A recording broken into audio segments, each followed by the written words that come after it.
Hey there, adventurers. I'm Norwolf. Welcome to my role-playing game realm.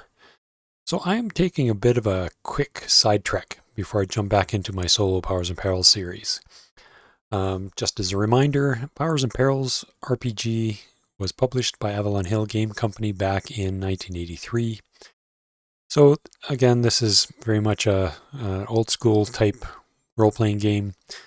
A lot more meaty rules and dice rolls associated with getting your characters created and even running your characters once you're actually playing. So, in previous videos, I had gone through the creation of the warrior or the fighter type, Raffin. And in a video after that, I did up the magic user, Gildor. I didn't do any videos for Marizan, the half-orc warrior that joined our merry crew, but she would have been very much similar to Raffin's video for warrior creation. I'm contemplating adding a fourth and potentially even a fifth character to the mix, but at least the fourth right now. And this one is going to be a thief type character. So in this video, I'll be probably glossing over some of the parts that I've previously covered in the other videos around some of the basic character creation pieces. But I will dive a bit more into the process for developing this young noob thief. So to that end, let's carry on with getting our character created. So before I get into the dice rolling and for the native abilities and all that kind of stuff, I want to take a quick look at the skills and both the other skills and the combat skills, and just have a kind of an idea of where I want to focus some of the native ability scores and multipliers. So if I go over to page, I think it's 35 or 38 for the other skills, things that might be useful to our thief type character. Well, obviously thief would be a main one. And the characteristics that come into play for thief are intelligence, dexterity, and agility. So I think I want to make sure that those are high or higher. Trailing might be interesting. Sign language might be interesting. Smuggler could be useful. What else? Smuggler relies on dex, wisdom, and empathy. No, eloquence. Eloquence. And let's see, what else here? Deafness relies on will and dexterity. I'm seeing a lot of dex, agility, some intelligence, some will. Don't think I'd get into the assassin skill. That's a pretty beefy chunk of expertise points to learn that skill. Jeweler could be handy. What else? So those are kind of the main ones there. And if I pop up to the weapon skills, I'm going to be focusing on dex and agility. Chances are I want to try and stick to lighter weapons, so the sword skill class or combat skill. What do they call them? Yeah, weapon course names, weapon courses. So the sword includes sword and short sword. Dagger could be useful, either dagger fight and or dagger throw. Ranged weapons, bow is always a good one. So yeah, let's kind of gives me an idea. So really I want to focus when I'm looking at the character sheet. Dex and agility. I want to see some decent ability scores there. Intelligence, will could be helpful. Strength and stamina come into play. Strength obviously handy for the strength bonus. But I think I'll to make the thief a little bit more useful, probably emphasize the dex and agility a little bit more. And I'll likely throw in one of my house rules skills, which is 2-weapon fighting. So I'll get into that a little bit later.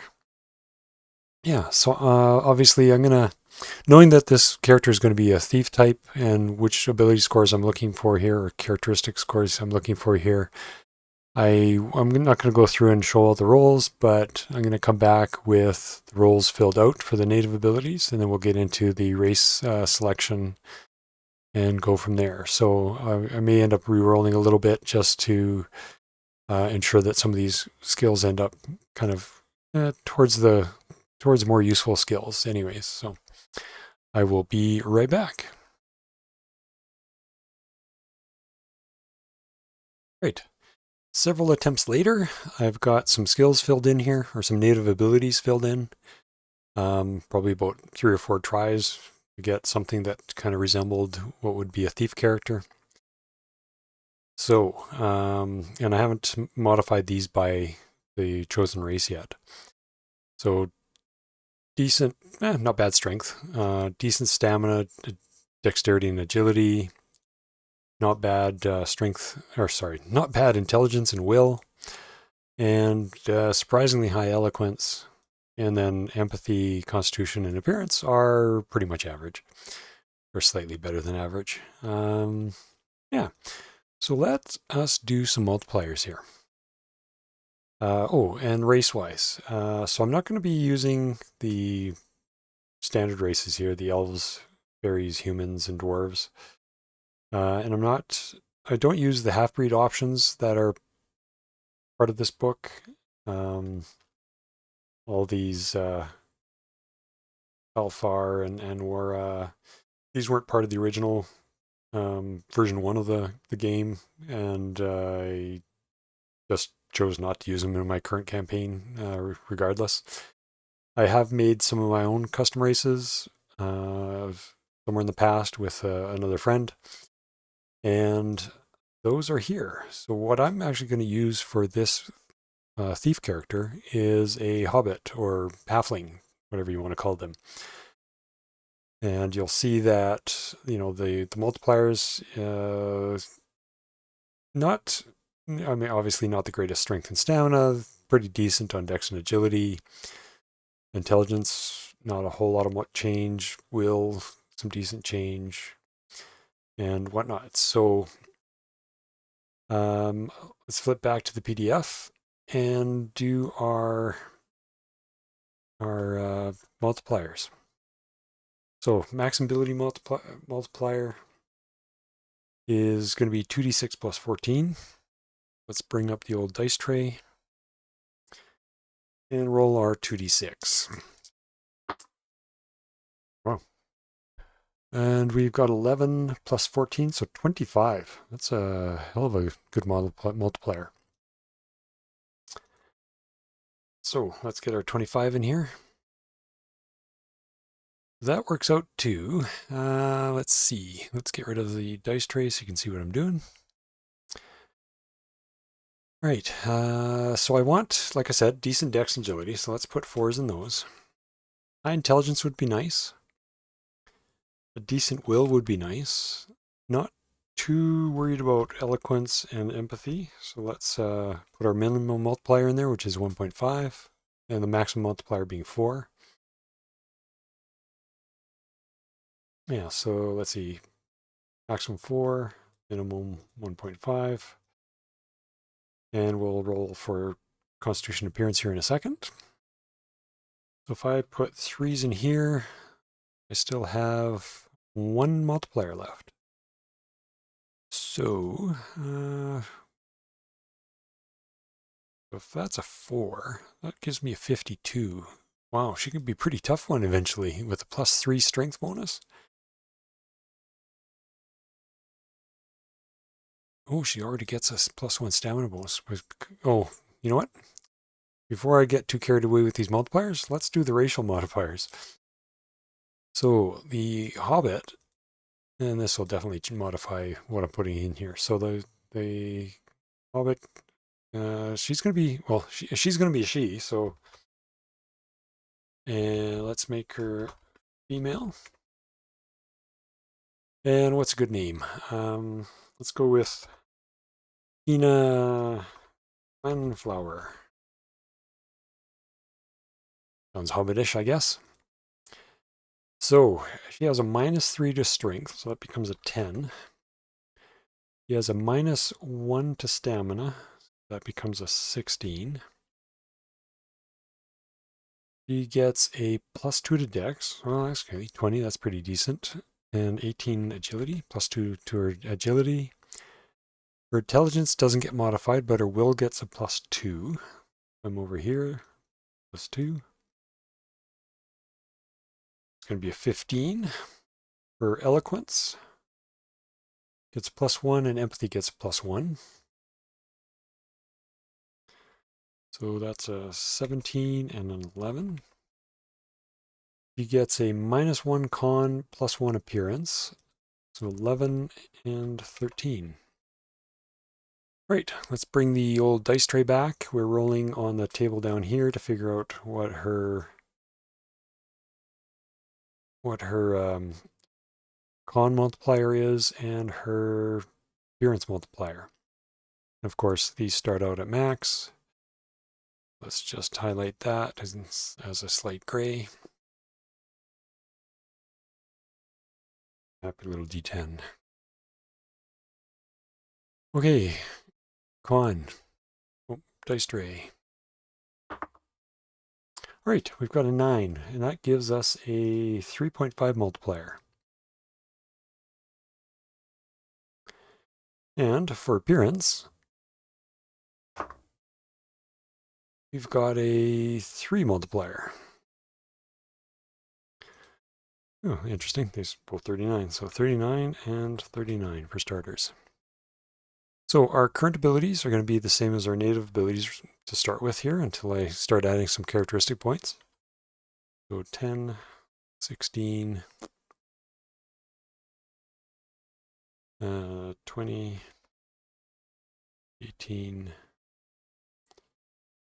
14,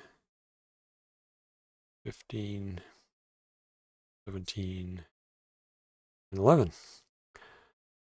Now, an interesting twist I might add here is she's got a pretty decent intelligence and will. So if I pump a lot of points into expertise, I could probably make her a caster as well as a thief. Kind of a magic user thief character. So let's get on to the next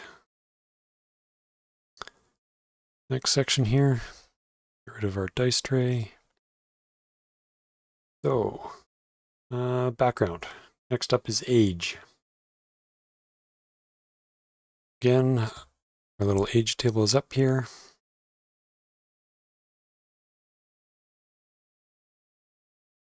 Oh, I feel like I missed something. No, I guess I didn't. Let's do our age. Go back our dice tray. Older would be nice. That extra bit of initial increase points. 91. Wow. That makes her 27 years old. Good thing hobbits live so long. And next is her station.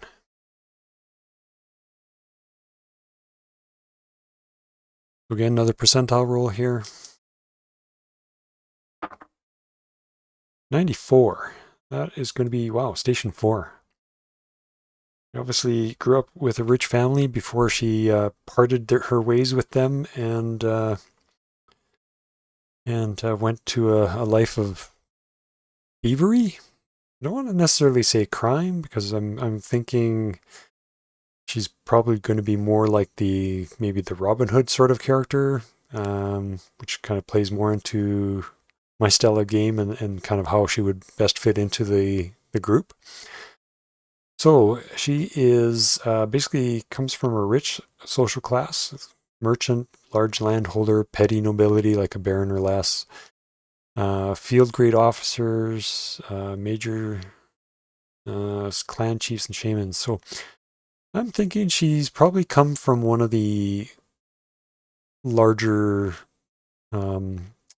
hobbit communities within this little kingdom.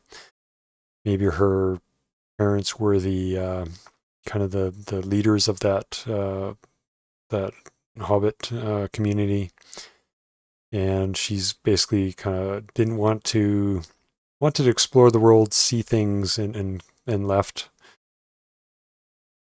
and just found her calling in life and being nimble and able to do her thieving ways, whatever that ends up being. Right, so station 4. So got her station. Her base coin type is going to be 5 silver coins. So I'll just throw that in here for now.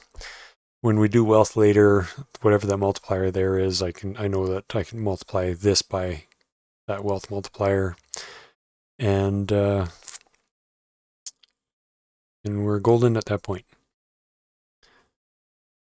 Right, next up, height and weight. So the height multiplier for the Hobbit here is going to be on the female table. Oh, that's gnome. Hobbit, here we go. Going to be a die 3, or sorry, die 10, and it'll be between 1.2 and 1.6 times. Got a 5, so 1.4 times multiplier. So I'll just throw that over here on my character sheet. Again, this is a character sheet that I created quite some time back, and I've been evolving over the course of the adventuring that I've been doing in the solo play here online. And it takes in the data page, it's got a lot of information already about the different skills based on the character's current ability scores. It has calculated some of the maximums for the other skills as well as combat skills, and that does look up against these tables. The bonus tables, combat experience tables, magic experience points, ranges, range factors, initial increase points, basically straight out of the rule book. And I started working on the priest stuff. You'll notice on the priest page, there's not a whole lot of stuff here. Not that this character is going to be a priest, but I do have a priest tab that I'm working on.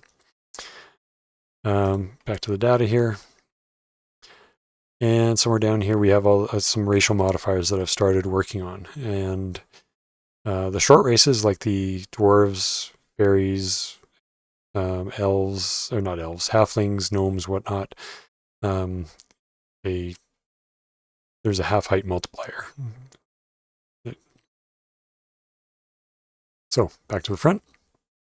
So now that I've put the weight factor in here, it's already figured out her current height and weight based on her stats. So she is 43 inches tall, which is 3'7". So she's quite tall for a hobbit, and 61 pounds. So quite light. I guess female hobbit, she is going to be a little bit on the lighter side. Again, her poison resistance is already calculated based on her constitution bonus and stamina bonus, what it currently is. And, some of these other things like, as I said, hit points, healing chances, and all those things are already predetermined. Mana levels based on intelligence, will, and empathy divided by 10, round up. So the spreadsheet takes care of a lot of the calculations for me in keeping track of things. So back to the PDF. So now that I've got her age, her station, we can do the initial increase points. And what I just realized is not showing here is the rest of the spreadsheet.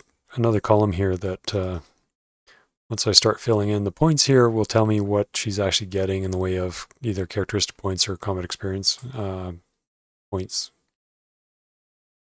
So, weight are done. Initial increase. So this is going to be her age times 2 plus her station plus 2d10. Grab our dice tray again.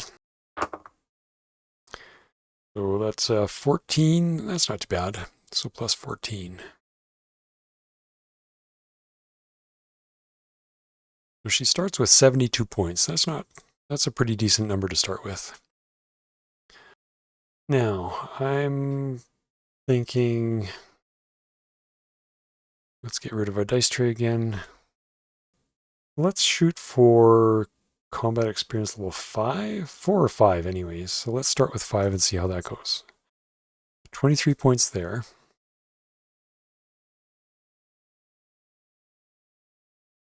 And not too worried about wealth. So let's see, minimum points is 5, so let's just put 6 in there for the moment. Actually, let's just put 5 in there. See how that goes. So she'd end up with 20 times 5 silver coins. So 100 silver coins or 10 gold coins. That's huge. So I'm not too worried about her wealth. And she's going to be using some, leather armor, short sword or sword, so relatively light weapons, which are also less expensive than things like shields and great swords and all that kind of stuff. So again, not too worried about there. I wouldn't mind getting a lot of expertise points for her. So let's look at, that's a good number. Let's start with 22 and see what that does for us. And that leaves us with 22 points. So I guess we'll throw 22 into characteristic points. So that gives us 81 points to distribute. And as I add them to the current ability scores, it'll show me how many points I've got left. So once this hits 0, I've used up our 81 points. And on the skills page, you'll see that it shows 650 expertise points total, which is coming straight off of here. So I think this looks good for the moment. So let's throw our 800 in here. So she's going to be combat experience level 5 with an OCV and DCV of 6 and 7 respectively. Now let's distribute our characteristic points. So it'd be nice to get her strength. Well, let's start with dex and agility. Let's get her dex 31 and 31. If I'm going to be doing a magic user, so she's obviously got her +2 dex and agility bonuses here. If I'm going to be doing a magic user for her as well, it'd be nice to get her intelligence up. That would be a wizard of some sort. So a wizard, again, is based on intelligence as the starting or primary ability. So if I flip over to page 112, come back to page 12 here in a second. 112, starting experience. So if I give her a 33 intelligence, she starts with 40 magic experience points and 90 expertise to spend on spells. And again, my house rule is you don't have to roll to see if you become a wizard. I'm assuming that you're, no point in hoping to be a magic using character of some sort and then rolling and failing it, and not being able to kind of be that character. So, so the wizard will cost. Where's the wizard? Apprenticeship cost for a wizard is 250. So I have to keep that in mind. So it's 250 of that 650 is going to be burnt up on just becoming a wizard. And I'll probably make her a neutral wizard. Balance or neutral? We'll see where that goes. So back to page 12. All right. Yeah, so like I said, I want to make her intelligence 33. We've got 38 points left. Nice to get her stamina to 31. 23 more points left. Let's get her strength. Actually, I want to pump some into will. Let's see about getting that to 20 to start with. Maybe 20, 23. I don't know. It's kind of an arbitrary number at this point. Actually, no, that's not good. You want to bump her strength up. So will... Oh, unused points 15. So let's go for 25. That uses up all our points. Stamina 31, strength 25, will 23. So the mana level, and as I said, with the 33, she starts with 40 magic experience points, which makes her MEL2. Intelligence, will, and empathy divided by 10 round up. So that's 3, 6, 7. I would need to bump her mana level up a bit. I would need to, let's drop this down. Let's make that 26. Is that enough? 27. 27. So that bumps up her mana level to 8. We have one too many points used. So let's make that 21. So she'll have to work on her strength a bit to get up that, to get that +2 modifier there. But I think I'm happy with that. It's good enough.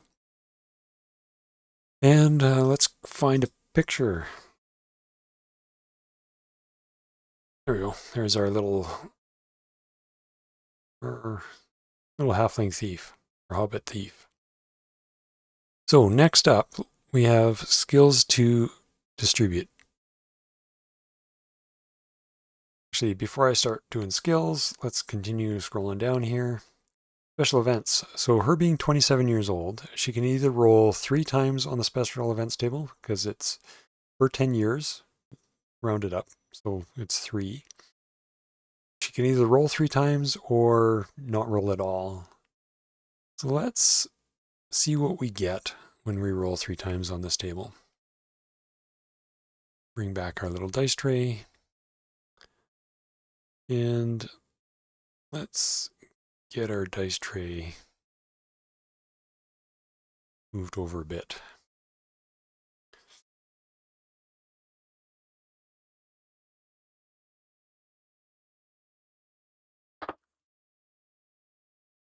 '76. Raise native abilities in a mental attribute by a D3. Increase maximum ability as appropriate afterwards. A mental ability, or a mental attribute. So that's going to be intelligence, will, eloquence, or empathy. Versus the physical attributes, which would be strength, stamina, dex, and agility. Okay, I'm just going to note that down at the bottom of the character sheet here, just so I remember which ones we actually got. 76, which is a raise native ability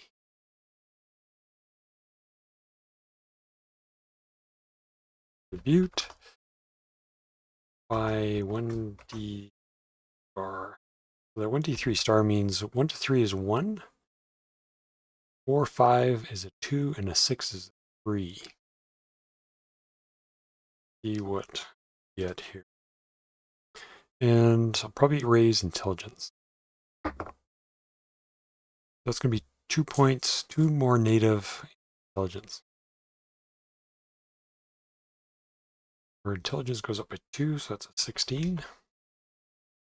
And again, if you're wondering about those dice rolls, right at the very beginning of the book, it talks about the different dice roll.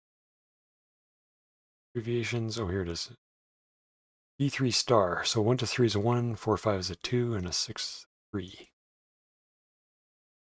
So back down to special events. So our next special event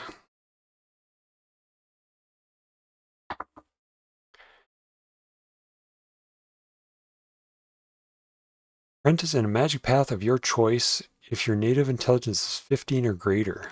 Well, it just so happens our native intelligence is 16. That's a boon. So she actually is going to get her wizardry for free. her magic path is going to be wizard. And yeah, I think we'll go for neutral. Seems kind of innocuous. 80.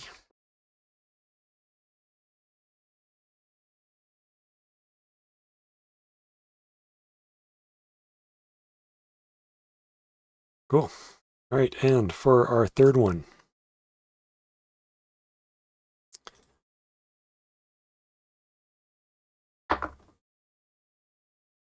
80 again? I don't think so.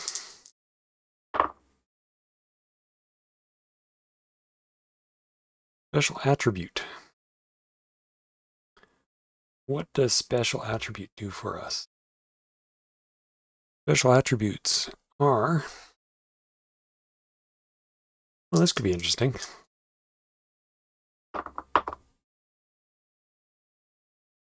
Physical power. What does physical power do for us?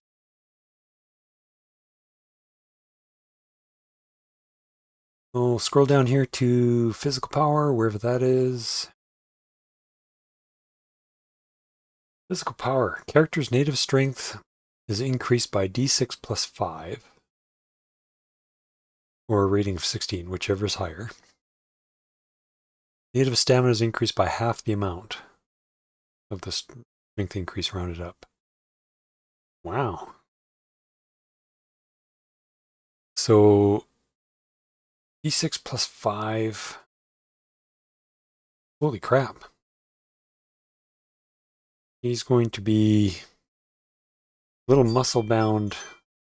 You know what? I'm going to re-roll that. I don't think I want this Halfling Thief to have physical power.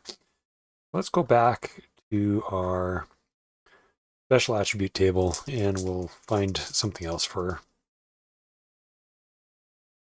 Actually, I'm going to go right back up to the top.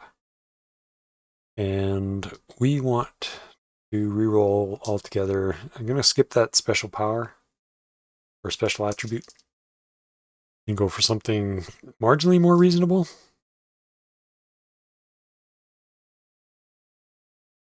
Let's roll and see what we get.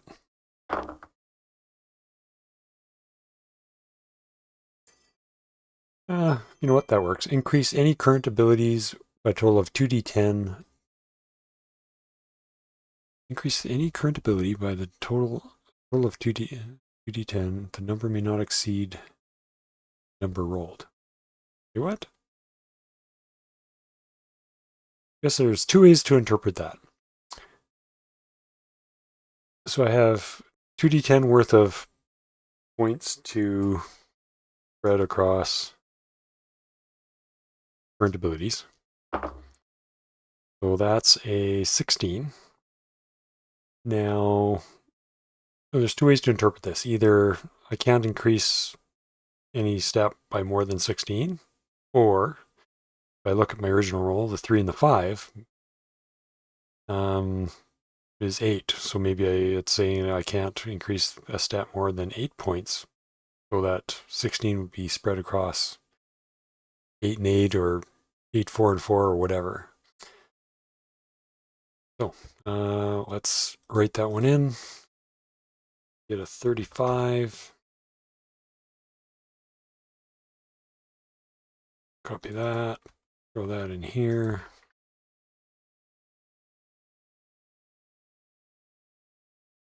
And so for this one, third neutral. And for this one, we got 16 points, which we will spread across some current abilities. So I can actually add my 10 here. So this would be 31. And give her her +2 bonus to strength. And that leaves me with 6 more points. Let's throw that 6 into will. Make that a 33. There's some pretty consistent numbers there. So for my note, That went into 10 to strength and +6 to will. Good. Okay. Now, so special events are done. We've got all sorts of things here. On the skills tab, our magic user cost is 0. So we've got a whole boatload of expertise points to spend on skills. Actually, I mean, you know what? I might even go back. Now that I've got this 250 points free, I may go back and modify kind of how I've distributed things here. Or I can just use those skill points to actually bump up some of the skills that she knows, maybe give her healer or herbalism, some of the stuff that my guys are missing. Make her a little bit more of a utility character to the team. Well, let's see where that goes. Okay, let's start on skills. And I don't think I need the dice tray anymore. Okay, so I'm going to start looking at possible skills for Keena here. So, page 38. So, I take carrying by default on all my characters. That's why it's always on my character sheet already. Costs 10 points. And the EL in that skill directly adds to the portage ability on the front page here. You'll see that the formula here is the strength times 2 plus the stamina bonus times 20, unless it's a negative stamina bonus, or in which case it's just the strength times 2. And adding to that is the carrying. So, skills that we are interested in. Obviously, right off the top, we do want Thief. And the Thief skill, I'm assuming she's part of the guild within the main city. Kerketan, it's going to cost her 90. That also means that she's assuming any sort of plunder that she gets from her thieving exploits, 40% of it goes to the Thieves Guild. That's, I think, written up in the rules there somewhere. Next skill. Actually, if we look at the thief skill itself, I think that comes with a few things. So, thief. So the ability to memorize maps. So the thief skill sounds very similar to some of the like hillman or mountaineer or forester. The ability to memorize maps, chance equals the EL. And maximum EL currently possible in city survival. So her city survival is currently max 7, so she has a 7 in that. And climbing. City-born thieves are allowed to replace the city survival increase for their skill with underground survival 2. I think that is the civilized human. Typically starts with city survival. And what's her climbing? So climbing max is 9, so we have a 9 there. The starting EL in Thief is going to be either the max of Intelligence, Dex, or Agility divided by 2. So Intelligence 33. Actually, I think I'm going to be decreasing the points slightly so that I can get this Intelligence up to 41. So if I drop, let me do that right now. So if I go back and look at our point distribution, where is the point? So I had put 22 points into expertise.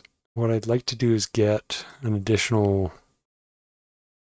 7-ish, 8 points put into the intelligence to get it to 41, which would give him another MEL, magic experience level. So 22 character points. He would need have to put 25 in there. All right, 25.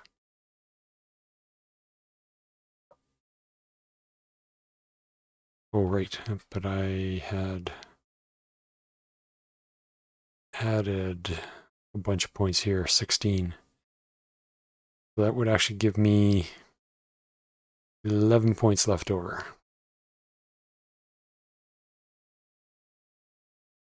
And if I didn't do that, I put 24. What was that? That only gives me 8 points. That's exactly what I need there. No, that's not right. 16. Yeah, 8 points. That's exactly what I need. So this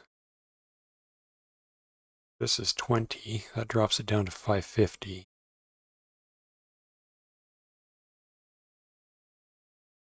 Which allows me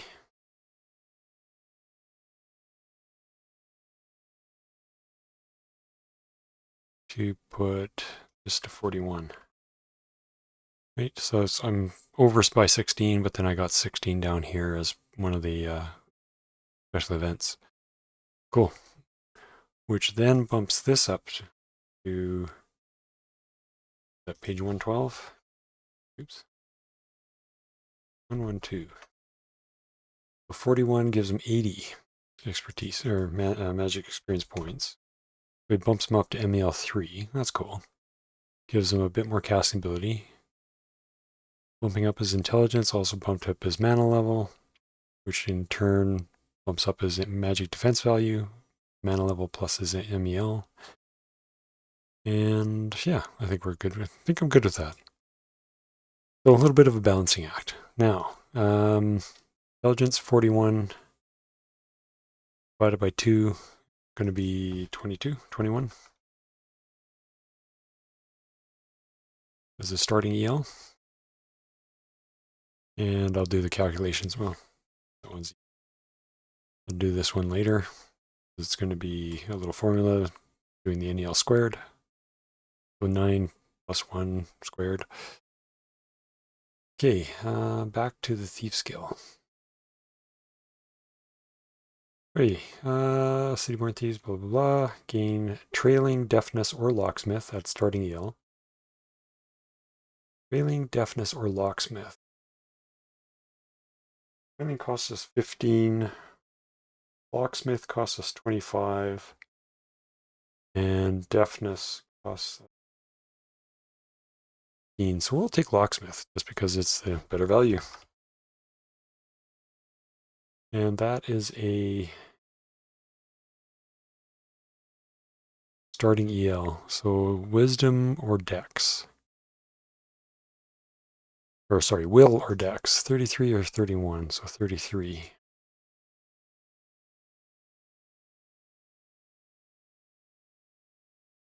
Okay. And last but not least, roll for A above. Thief can memorize passages. Okay, easy enough. That's memorizing maps essentially all over again.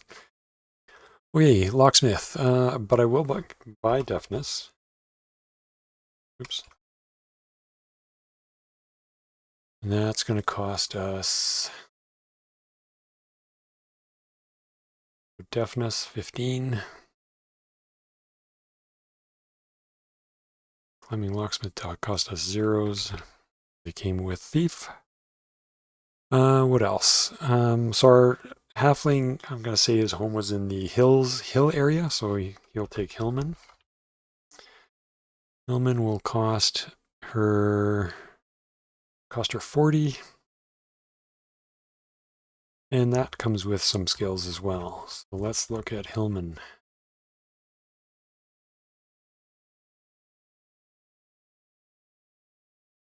Oh, it's under Mountaineer. I don't know why they didn't split those out separately. Okay, Hillman. Maximum EL currently possible in Hill Survival. Was Hill Survival? It's actually going to be 8. Oh, so right, I changed some numbers, so that goes up. His intelligence went up. So his max went up. Knowledge of creatures in the hills. Starting EL and climbing. He's already got climbing. 40% chance of speaking Elf Sid. Where's the dice tray? missing, but oops, we got a 0-8. So he knows, or she knows, sorry, Elf Sid. If so, she's an elf friend. And a 50% chance of maximum EL currently possible in unarmed combat. 76, so she does not get unarmed combat. But she does get Elf Sid. So languages, she speaks Hobbit, speaks Common, and Elf Sid. And I think that was a starting EL, right? Starting EL equals empathy. So 11.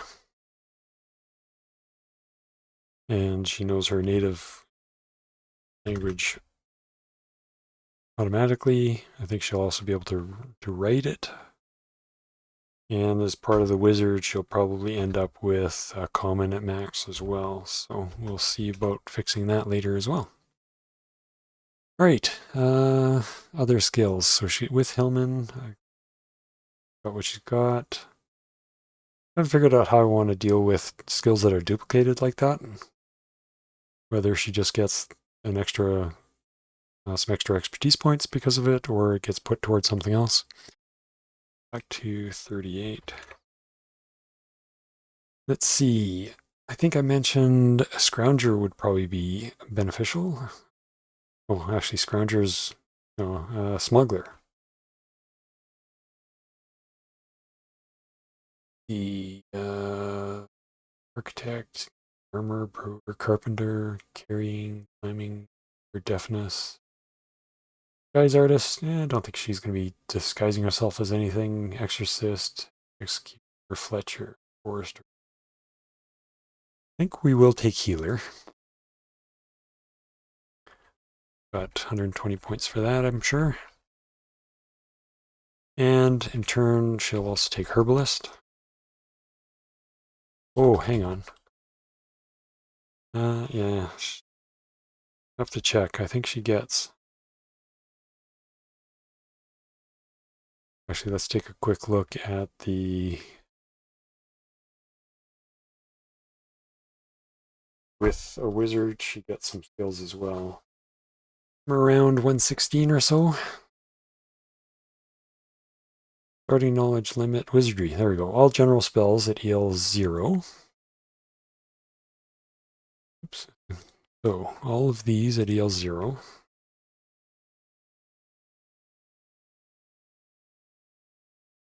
Now, protection, she's going to take that from chaos. Purification is going to be neutral. Dispel banish will be chaos. You have to pick your alignments for these things.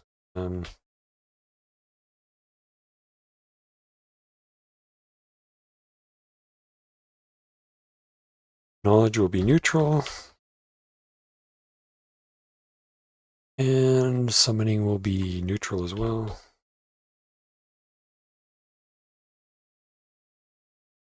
And I think that is it for alignments. Okay, for now anyways. All right, what else does she start with? Starting EL in Jeweler or Armorer? So Jeweler, she's not going to be an Armor.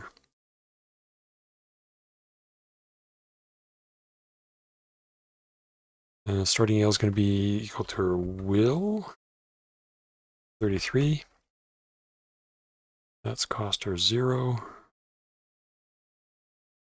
And the Herbalist actually did cost her, so back to 38. Well, before we do that, here, one human or supernatural language at EL 80 and 60 respectively. I will pick her supernatural language later. Once I figure out what spell she's done. I'll basically come back with her complete at the end of this with all of her equipment and everything figured out.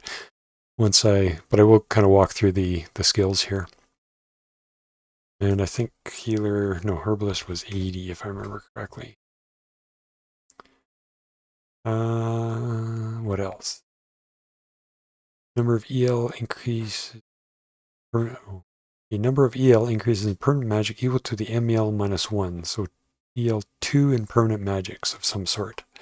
no more than half round up may be used on any one spell. Because she's MEL3, so she gets 2 ELs in some sort of permanent magics. Probably look at enhancement and enchantment, just because those are probably the 2 that she'll be using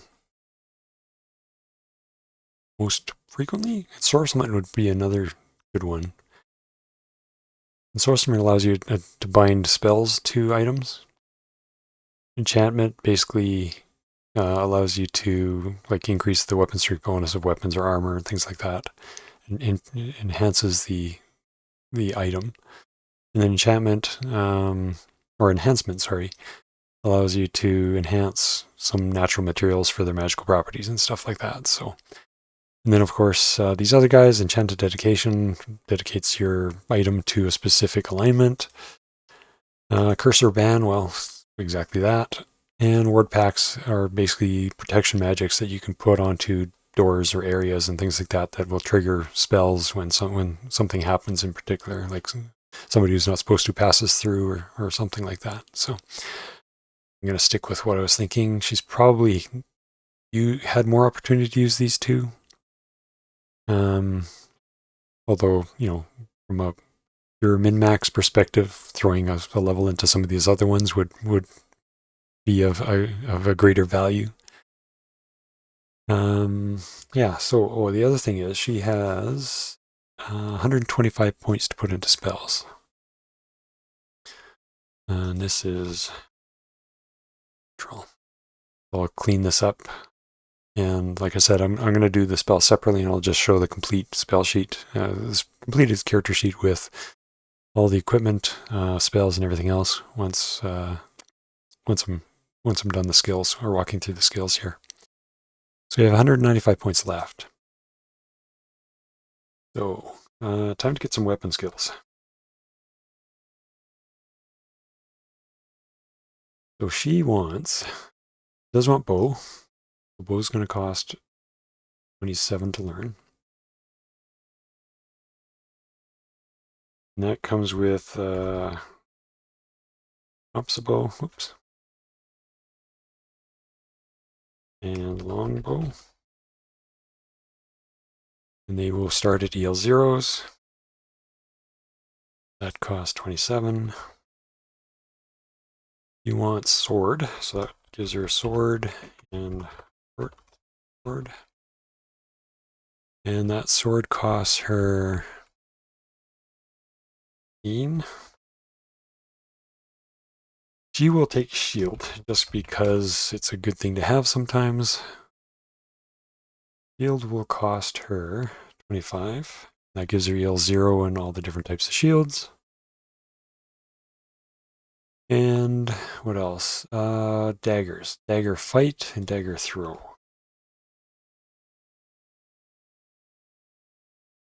What are the different daggers? Fighting dagger and throwing dagger. Throwing dagger fight. That cost her dagger fight 12. And throw is going to cost her 24. So fighting dagger throw. Throwing dagger throw. And these are again all at 0. She is likely going to use a short sword and fighting dagger as her main weapons. There's a house rules skill that I have that's 2-up in fighting. I'm not going to put it in here just yet. If I remember, I'll add the house ruled skills that I've got into my file share that's in the description down below. And just a reminder that this spreadsheet that I use for my characters is also in the file share that I've linked down below. And what else? Yeah, so she's obviously likely too short to be using composite bow. Potentially, definitely too short to use a longbow. I guess it's all in how you pronunciate composite bow or composite, whichever. half dozen one, 6 of the other. Let's see. I don't think she needs any other weapons. Shield, spears, slings, swords. I think that's good enough for now. So she's got 92 points left. So some of that will go towards that custom skill. I also have a custom skill called Scrounger, which allows you to find things within urban areas or within cities. And I think she's going to take that as well. Again, I won't include that here because it's not just part of the core rules that I'm looking at the moment, or the base rules. But I will add some points to some of these other things. So, I could probably add this NEL to the data sheet, but I don't have to modify these formulas all the time. I will worry about that another day. Now, let's get Bo to cost 9 to get to L1. So let's give her 1 there. So that's going to cost 9 more, so that's 36. Let's get her, let's see, short sword or sword? Page 63. Sword has a fatigue 9, and the short sword is fatigue 7. 10 plus on a roll, hit when thrown, usable while mounted. So you can throw it if in worst case, but that's probably thrown other. So she's going to work on sword. So let's put EL1 is going to cost her 5. EL2 is going to cost her an additional 10, so 15. So let's make this 30. Make this 2. Fighting dagger fight. Same thing. Let's make this a 2, and let's add 15 to this, so 27. And 53 points left. So just to double check, so this is my custom skill sheet. So there's Scrounger, costs her 20. That will be covered there. And what was the other one? Two weapon fighting. That's going to cost her 15. All the italicized skills here, like charioteering, 2-weapon fighting, what else? Endurance, clothier, cobbler, crossboyer, mountain. I don't know why mountaineer is italicized. Scholar is italicized. Vintner, weather sense. Yeah. Anyway, so there's a few other skills there that are part of my house rules. But I won't get into those here. So that,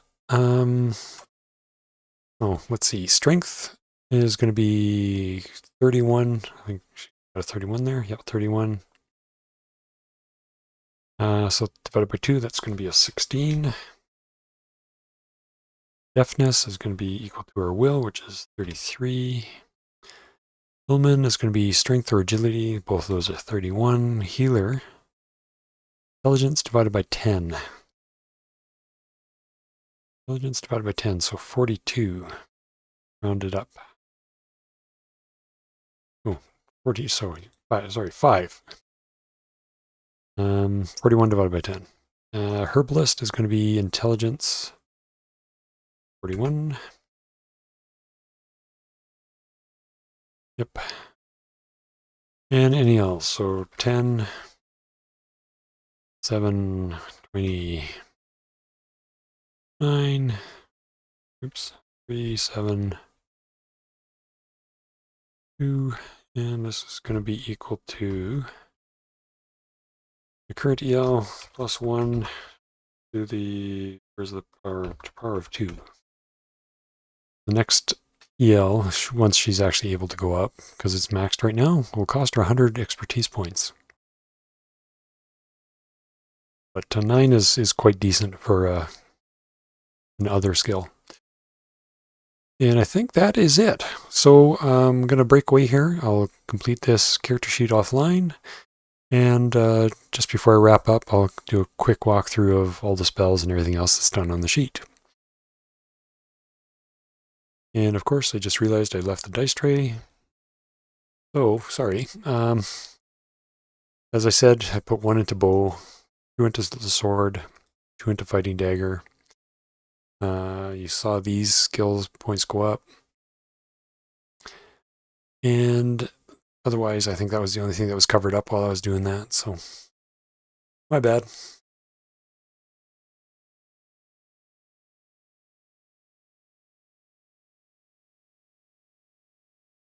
All right, so some bit of time later, I have Keena finished off here, I think, for the most part. So I haven't changed her stats or her characteristics at all at this point. What you saw before, I think, is basically what stayed the same. I've added in her armor and her weapons that she's carrying with her and using, and including her ranged weapons here. If I go to the back side of the page, she's got 2 sets of leather armor. She's got the leather helm and a banded buckler, although she's probably not going to be using that. Again, I mentioned that one of my house rule skills is 2-weapon fighting. So she'll, for the most part, be using one of her swords and one of her fighting daggers.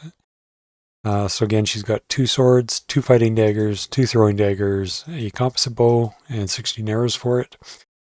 All the typical equipment that I usually give my characters. That's kind of a mainstay, I guess, in the character sheet that I've got linked down below. I did not pick up a mount for her at this point, although after buying all of her equipment, she still has 41 silver coins left, so she could have easily afforded a mount. But I figure we'll see how that plays out, whether when and if I bring her into our group of merry adventurers. Under the skills side, she's taken the bow skill, the bow weapon class, which gives her bow, composite bow, and longbow. She took sword, which gives her sword and short sword. She took shield. I've only put it in here as a generic shield at this point for EL0. Of course, with my house rules, that gives her EL0 and all the different shield types, and then depending which one she uses, like that buckler, she'd start gaining skill separately for that particular shield type. She's taken fighting dagger, or dagger fight, which essentially gives her fighting dagger and throwing dagger as a melee weapon, and dagger throw, which gave her fighting dagger and throwing dagger as a throwing weapon. I've got the 2-weapon fighting here. I didn't actually put expertise points towards it at this point, but when she comes into play, she'll have that. And horsemanship and horse archery. So she still has 16 expertise points remaining, but that'll go towards 2-weapon fighting. General skill-wise, Hidden Forest is just a native hobbit or halfling characteristic or feature, just like elves. Carrying, she took thief. Thief gave her climbing and locksmith. She is, as a hobbit, she gets 2 skills at, I think, 15 expertise or less. So she took deafness and vintner. More of a flavor skill than anything else. I suppose making wine, it could be a good flavor too. With all the extra points she had, I've had her take healer and herbalist. Since she got her wizardry for free with the special event that gave her an apprentice in a magic path. So she is a neutral wizard. MEL, or magic experience level 3.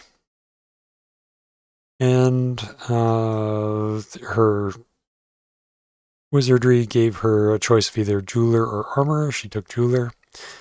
And she'll be eventually taking the Scrounger skill, which is another host rule skill of mine. On the survival side, she has city survival, forest survival, hill survival, and plain survival, all at max. And for the supernatural language with her wizardry, she took Hecate, And on the magic user page here, I'll also show which spells that supernatural language can affect. She gets Hobbit at 80 and a starting EL, or a max EL in Read-Write Hobbit. Gets the Common Tongue at EL 80 from the Wizardry, and she got Elf Sid at a starting EL because of the Hill Survival, if I remember correctly, or the Hillman, wherever that is, up here, Hillman. And I think that covers off those. She doesn't have Read or Write. Actually, I have to double check that. I might have messed up that piece. With the one human language that she gets with Wizardry, or the additional human language. I can't remember if she gets Read-Write with that or not, but she didn't get Read-Write with Elf Sid. Again, with Powers and Perils, you learn how to speak the language as one skill and how to read and write the language as a separate skill. And I just display that on the character sheet here as speak/read-write, so it's speak 80, read-write 51, for example, for Hobbit. Now, for the magic user side. So she got EL 0 in all of her general skills. She was able to pick, with her MEL of being 3 divided by 2 round up. No, EL 3 minus 1. So she had 2 ELs that she could put into permanent magics. Again, I just decided that enhancement and enchantment were probably the 2 that she may have used more than any of these others, although from a min-maxer perspective, I could have easily thrown it into ensorcelment or ward packs or whatever. For the protections, purification, dispel, banish, knowledge, and summoning, you basically have to pick an alignment. So protection against chaos, she may want to get like protection versus Katothi at some point. Dispel, banish versus Katothi. Summoning tends to be the alignment of the wizard itself, and knowledge tends to be the alignment of the wizard itself, unless you have access to other types of spells. So as a neutral wizard, it costs her half the expertise points to buy and increase neutral spells, and it's kind of worded funny in the version 2 rules, but the cost to cast is also the same modifier as the cost to buy and increase. So it actually costs her half the amount of mana to cast her neutral spells. It costs her the normal amount to buy, increase, and cast Sid and Elder spells. So she actually did pick up some Elder and Sid spells. It cost her double to buy and increase and cast Shadow and Balance spells. Triple for Law and quadruple for Chaos spells. So obviously she didn't take any of those. So on the neutral side, she took Charisma, Amplified Damage, Elgar's Mist, the Mana Powers suite of spells. We pay for the mana powers, and then you get all these other spells free, or as part of that, and they each increase individually. First, that should be Fist of Battle. First. Oops. And Hand of Hecate and Ball Powers. From the Elder side, again, she took Camouflage, Shape Change into an Owl. Again, with the Shape Change spell, you have to pick the animal type that you're able to change into. Took Storm Powers, Earth Powers. For Sid, she took Healing, Invisibility, Mist Powers. Remember that Gildor had used Healing Mist, I think, a few times. Sensory Powers, just because she's a thief and these may be helpful to her. And Regeneration, which cost a fair bit, but who knows? It may be one of those things that, saves somebody's arm or something in the future. So that takes care of the spells, and obviously nothing to do on the priest side. So that is Keena Glenflower, our rogue or thief-like character. Hopefully I'll have a chance to introduce her to the rest of the party as we continue on with the solo play in Powers and Perils. If you have any questions, as always, please drop them in the comments below. Do the usual, like, subscribe, hit the little bell thingy, and hope to see you next time.